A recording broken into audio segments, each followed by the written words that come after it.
RK Ichanthoi bu chahi ama social media platform sing sizinaba amasung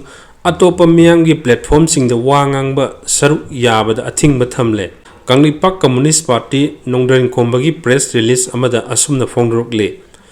Haukiba October tarik 8 2024 da Romario kauba miyoi amaga mari leinana thokiba case amagi matangda Leipak miyamgi mafamda asumba wafum khara party na serol thoktuna khanganjaki serol asigi matangda masana masabu social media influencer amagum khanjaduna hiram khudimakta akhang ahi sariba RK Ichanthoi kauba nupi amana party na thokiba serol adugi matangda Leipak masa tadaba wafum kaya asummaran mamutana khangdana phajadaba wahi wata kaya sinaduna mahaki Facebook ta thadokpa live video khara da thengnaki Thokleba issue si kiam serious oiba issue oirabano natraga ngaihaki matam lenanaba wasoi ngangnafam oiba yaba issue amara haibasi RK Ichanthoi hairiba nupi asina khangpham thoi mahaki thokdau asina leipak asigi ningtam yawol sida thokdang lawriba yawlup ama karisu leitaba usit thawoidabta natana hairiba nupi asi khunai sigi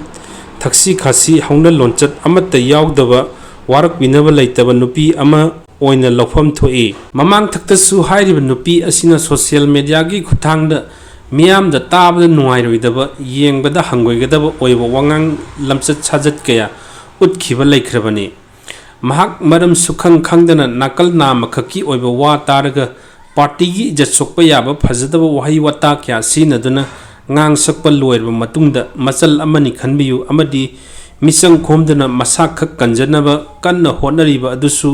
kudaktagi lepkadabani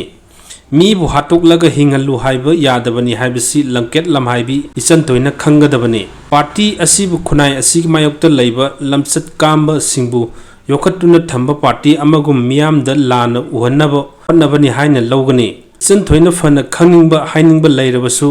magna khudakta lamba phangba party ni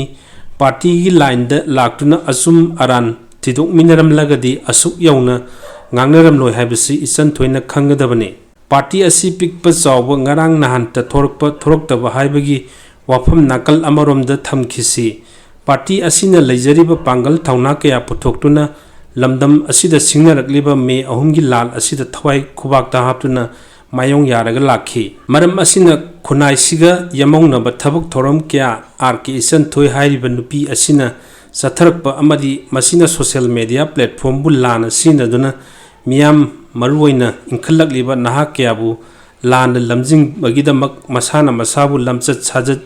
semdok chanabagi matam pibo ina RK Ichanthoi bu party na sahi amagi oina makhal amatagi social media platform sing sinaba amasung atopa makhal amatagi miyamgi platform singda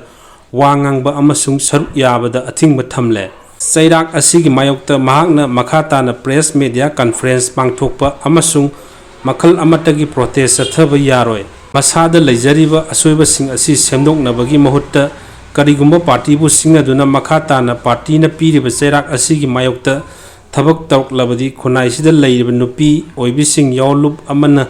thamjaba shop corner adu na thairamlaga akanba sairak pigani haina khangalli loinana hiram asigi matangda mahakpu kanagumba lanai myo sing natragana lup singna sagot pidanaba mangjawnana khanganjari Aroibada leipak miyamnasu asigumba party na sathrakliba masagi moral discipline yaudaba myoising warak watemada sagotpiyu haina appeal tawjari thamjariba wafam asigi mayokta makhata na singnaраklabadi madugi afafata daita Ichanthoi pugadabani